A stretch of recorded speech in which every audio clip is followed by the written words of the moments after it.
할렐루야. 해마다 12월 달이 되면, 성탄절이 되면 우리도 뭔가 좀 남을 돕고 싶다고 하는 그런 마음을 우리 모두가 갖게 됩니다. 그래서 거리에는 구세군 남비가 등장하고, 많은 사람들이 나보다 더 어려운 환경 가운데 살아가는 이웃들을 도와줘야 되겠다고 하는 그런 생각을 하는 그런 계절이기도 합니다. 구제는 우리 모두가 하나님 앞에 복을 받는 일이지요. 미국은 기독교 정신으로 세운 국가로서 모든 백성들이 어려움을 당한 이웃을 돕고 베푸는 일에 얼마나 열심인지, 그들이 오늘날 400년도 안 되는 짧은 건국 역사 가운데 세계를 이끌어가는 1등 국가가 되었고, 또 모든 국가들 가운데 으뜸된 그런 나라가 된 것은 하나님의 선한 일을 위해서 힘쓰고 애쓰는 그 모든 일을 위해서 모든 백성들이 힘을 다하니까 하나님께서 그렇게 큰 복을 주시고 번성하고 큰 국가가 된 줄로 믿습니다. 어떻게 보면 우리나라는 여러분 지구상에 우리나라 이상으로 구제를 많이 받은 나라가 또 있을까 싶을 정도로 구제를 많이 받았어요. 6.25 전쟁 이후에 우리는 외국의 구제가 없었더라면 아마 이미 국민의 절반은 가난과 정신적인 기아에 허덕이는 그런 가련한 백성이 되었을 것이라고 생각합니다. 옛날에 우리가 어렸을 때만 해도 얼마나 구제품이 많았는지 몰라요. 미국에서 유엔에서 보내주는 강냉이 죽을 먹고 살았고, 또 학교에서 끓여주는 우유를 먹으며 살았고, 허기를 보충하던 그런 때가 있었어요. 배고픈 사람에게 우유 한 컵은 마치 목마른 사람에게 주는 생수보다 더 귀한 생명을 건지고도 남는 영양분이었을 것이에요. 또 춥고 배고픈 사람에게 나눠주는 작은 양말 하나가 저들의 얼어버린 마음과 녹일 수 있는 따뜻한 영양제가 되고도 남았을 것입니다. 저도 어린 시절에 성탄절에 교회에서 주는 구제품 잠바를 하나 받았는데, 제가 초등학교 5학년 때인가 그렇게 받았는데, 제가 받은 잠바는 어른이 입는 그런 잠바였어요. 아무리 이렇게 입어도 저렇게 입어도 코트밖에 안 돼요. 그래서 입었다 벗었다 하다가 옆집에 동네 형에게 줬던 그런 기억이 있습니다. 우리는 기도도 하고 전도도 해야 되겠습니다만은 무엇보다도 하나님이 기뻐하시는 구제하는 일에도 힘을 다해서 봉사해야 할 것이에요. 구약 성경에도 이처럼 우리에게 구제하는 일을 하라고 신명기 15장 10절에 말씀합니다. 너는 반드시 그에게 줄 것이요 줄 때는 아끼는 마음을 품지 말 것이니라. 이로 말미암아 네 하나님 여호와께서 네가 하는 모든 일과 네 손이 닿는 모든 일에 네게 복을 주시리라. 또 예수님께서 하셨던 일도 역시 마찬가지예요.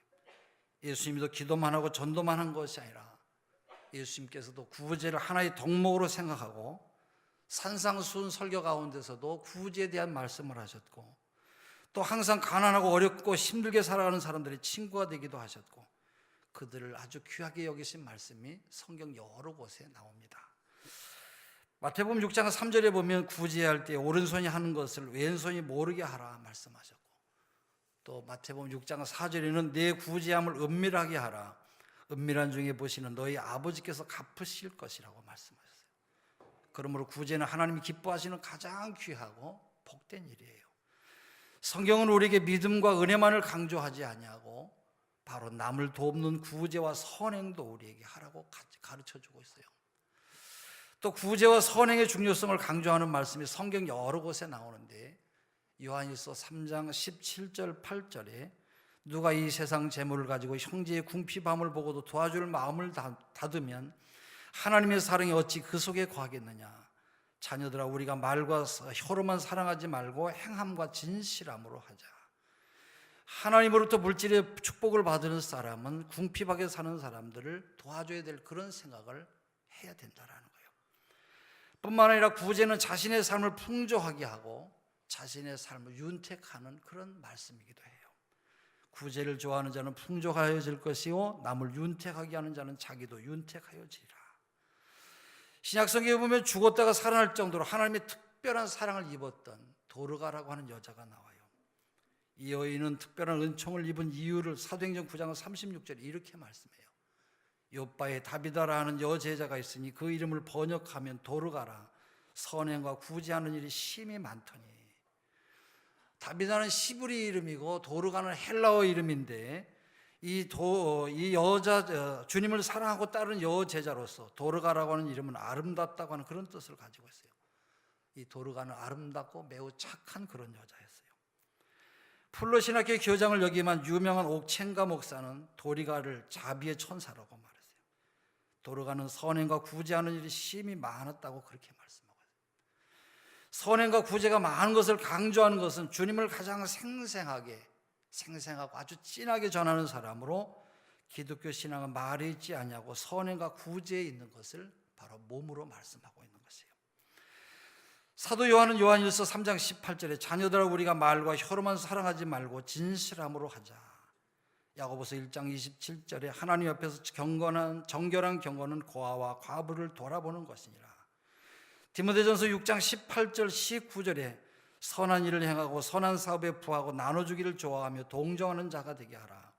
이것이 장래에 자기를 위하여 좋은 터를 쌓아 참된 생명을 취하는 것이니라.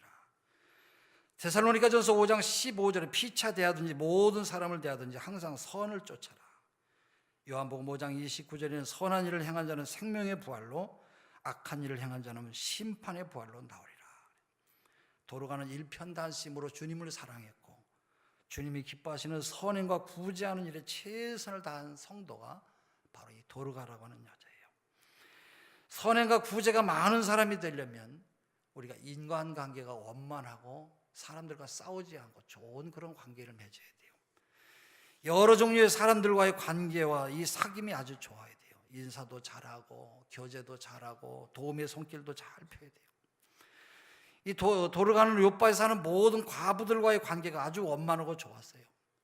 욥바에 사는 모든 어려움 속에 살아가는 사람들을 도왔을 뿐만 아니라 때로는 아주 성격이 까다로운 과부들에게도 속옷과 겉옷을 만들어주면서 부드러운 사랑과 위로와 도움의 손길을 편 그런 사람이었어요. 그렇게 하려면 많은 시간과 많은 물질이 허비됐을 것이에요. 사실 그것은 힘들고 어떻게 보면 귀찮은 일이었을 것이에요. 그러나 도르가는 많은 시간과 많은 물질을 소비하면서 욥바에 있는 많은 과부들에게 속옷과 겉옷을 만들어주면서 그들에게 계속해서 선행을 베풀었어요. 그러다가 도르가는 너무 힘들어서 병들어 죽게 되었습니다마는 죽은 후에도 많은 사람들과 하나님의 사랑을 받았어요. 사도행전 9장 37절에 그때 병들어 죽음에 아마 도르가는 선행과 구제를 너무 많이 하다가 지치고 아마 병이 들어서 죽게 되었지 않았나 그렇게 생각이 됩니다. 데이비드 프레이드는 인디언들을 위한 선교를 너무 열심히 하다가 29살에 꽃다운 나이에 병들어서 죽었어요. 주님께서 맡겨주신 선교의 일과 구제의 일을 위해서 충성하다가 몸이 지쳐서 죽는 일은 이상한 일이 아니라 오히려 충성된 죽음이고 하나님 옆에서는 축복된 그런 죽음이에요. 중공군 포로들을 위해서 자신의 삶을 온전히 희생하였던 맹의순 선생은 아주 위대한 선교자예요. 내 잔을 채우소서라고 하는 글을 쓴 이분은 하나님 앞에 자기의 모든 충성을 다해서 하나님을 위해서 일한 그런 귀한 사람이에요. 죽음은 슬픈 일이지만 도르가와 같은 그런 죽음은 축복된 일이에요. 도르가는 선행과 구제를 너무 많이 하다가 지쳐서 병들어 죽었기 때문에 이 여자의 죽음은 참으로 아름답고 귀한 그런 축복된 죽음이었어요. 도르가는 몸을 아끼지 않냐고 몸이 닳아서 없어지기까지 자신의 삶을 주의 영광을 위해서 최선을 다한 그런 삶을 살았어요. 사도 바울은 자기 자신을 내가 관제와 같이 벌써 부음이 되고 떠날 기약이 가까웠도다 그랬어요. 산 사람은 아무도 그를 향해 슬퍼하지 아니할 것이에요. 도르가는 사람들의 사랑을 받았을 뿐만 아니라 하나님의 사랑을 받았어요. 고넬료의 구제와 기도에 하나님께서 감동을 받으셨듯이 도르가의 선행과 구제에도 하나님께서 감동을 받으신 것이에요. 고넬료에게 베드로를 보내신 분이 하나님이셨듯이 죽은 도르가에게 베드로를 보내신 분도 역시 하나님이세요. 베드로는 다락에 누워있는 도르가의 시체를 보자마자 무릎을 꿇고 하나님께 기도를 했어요. 그리고 시체를 향해서 다비다야 일어나라 소리쳤는데 그 말을 듣고 마치 도르가는 잠에서 깨어나듯이 눈을 뜨고 벌떡 일어나 앉았어요. 할렐루야. 도르가는 하나님의 은혜로 살아났어요. 하나님의 특별한 사랑과 특별한 은총을 입은 사람이에요. 사람들의 눈물겨운 사랑과 함께 하나님의 감동적인 사랑을 받은 이 사람, 가장 행복한 사람이죠. 그 도로가는 많은 사람들을 주님께로 인도하는 아주 귀한 사람이 되었는데, 사도행전 9장 42절에 온 요파 사람이 알고 많은 사람이 주를 믿더라 그랬어요. 가장 축복받은 사람은 많은 사람을 주님께로 인도하는 사람이에요. 한 사람을 주님께로 인도하는 것도 큰 축복인데, 온 요파 사람들을 다 주님께로 인도했으니 도로가는 참으로 행복한 사람이고 큰 복을 받은 사람이에요. 도로가는 살았을 때도 주님을 증거했고, 죽었을 때도 증거했고, 그리고 살아났을 때도 주님을 증거했어요. 도로가는 사도행전의 한 페이지를 아름답게 수놓은 찬란한 별과 같은 그런 사람이 되었어요. 또 주님의 사랑을 가장 생생하고 아주 진하게 나타내면서 보여준 천사 같은 사람이 바로 이 도로가였어요. 우리들도 사나 죽으나 주님을 사랑하며 주님을 기쁘시게 하고 선행과 구제가 심히 많으므로 많은 사람들을 주님께로 인도하는 행복한 믿음의 사람들이 되시기를 바랍니다. 하나님이 기억하시며 하나님께 상달된 것이 뭐라고 말씀합니까? 기도와 구제라고 말했어요. 여러분, 바울은 선교만 하질 않았어요. 전도도 하였지만 그는 구제 사역을 하되 민족을 위해서 행하였다고 사도행전 24장 17절에 고백을 해요. 여러 해 만에 내가 내 민족을 구제할 것과 재물을 가지고 왔다, 그렇게 말해요. 바울은 민족을 위해서 구제하는 일을 힘써 행하기도 한 사람이에요. 또 에베소 교회를 향해서는 구제 사역을 매우 적극적으로 하라고 가르쳐 줘요. 도적질하던 사람에겐 도적질하지 말라고 가르칠 뿐만 아니라 오히려 구제하라고 가르쳐요.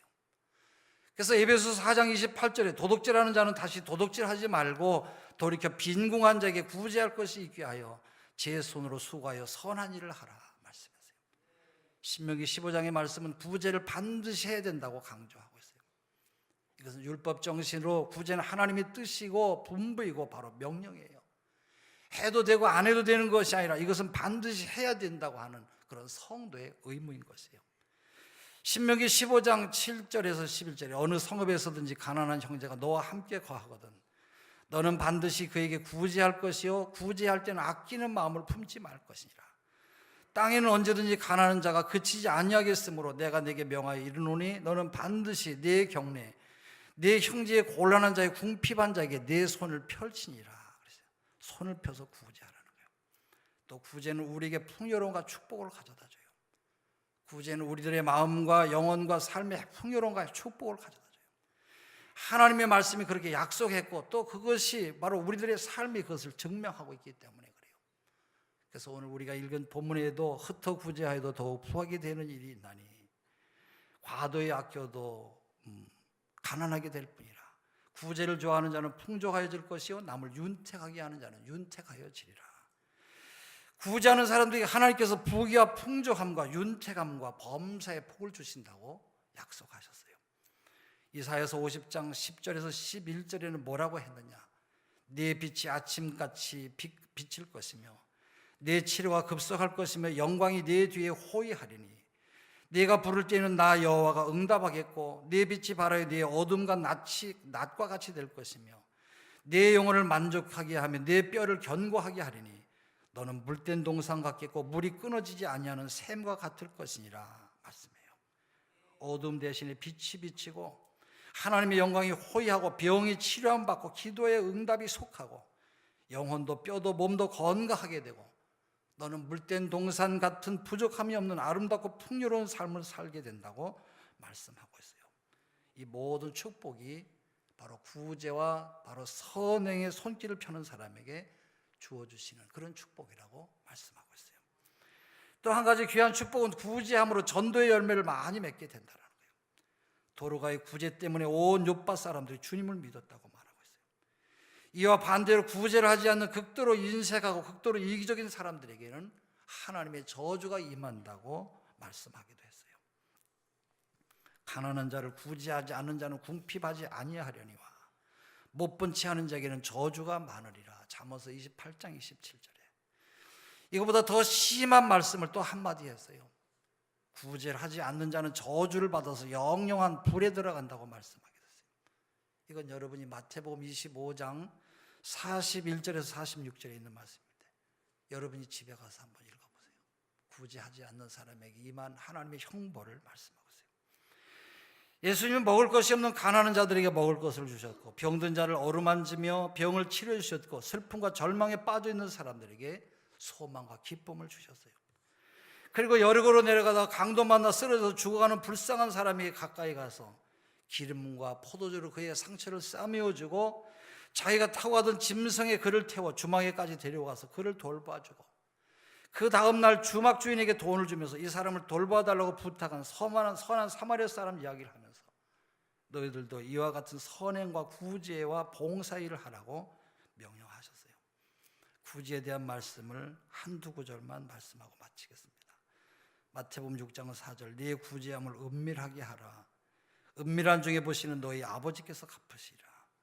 잠언서 19장 17절, 가난한 자를 불쌍히 여기는 것은 여호와께 구워드리는 것이니 그 선행을 갚아주시리라.